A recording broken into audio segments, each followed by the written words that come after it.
الحمد لله رب العالمين، والصلاة على أشرف الأنبياء والمرسلين نبينا محمد عليه أفضل الصلاة وأتم التسليم.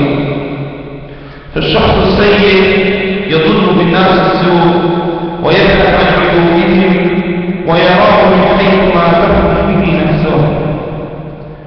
أما المؤمن الصالح فإنه ينظر بعين صالحة طيبة للناس ويبحث لهم عن الأعذار ويظن بهم الخير وما هم به من علم إن يتبعون إلا الظن وإن الظن لا يغني من الحق شيئا. وعليه فلا يجوز للإنسان أن يسيء الظن بالآخرين لمجرد اتهامهم أو التحديد موقف واحد، فإن هذا عين الكذب. إياك والظن فإن الظن أكذب الحديث. وقد ينقسم سوء الظن إلى قسمين، هما سوء الظن بالله جل وعلا وهو أبلغ في الذنب من اليأس أو القنوط، سوء الظن بالمسلمين وهو من كبائر الذنوب.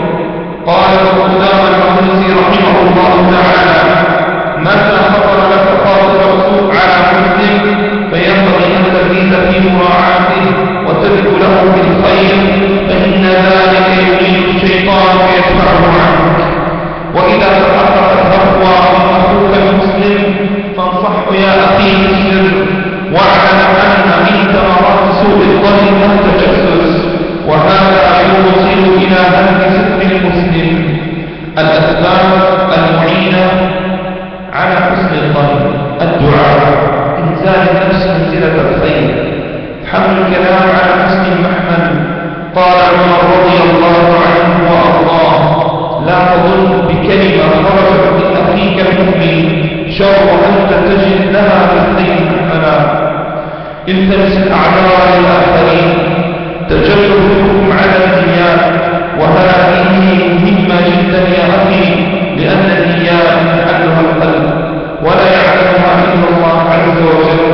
استحضر آفات سوء الظن وعدم تزكية النفس وسوء الظن بالآخرين، وإن المسلم يكره سوء الظن.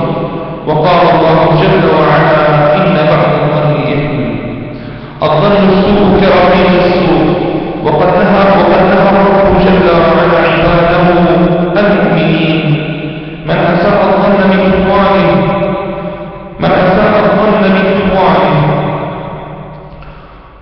وحسن الظن راحة للفؤاد وطمأنينة للنفس. وهكذا كانت أهل السلف الصالح كان سعيد بن جبير يدعو ربه فيقول: اللهم إني أسألك صدق التوكل عليك وحسن الظن بك.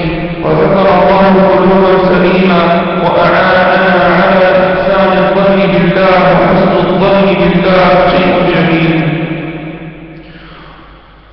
أعاننا الله على إحسان الظن بإخواننا، والحمد لله رب العالمين.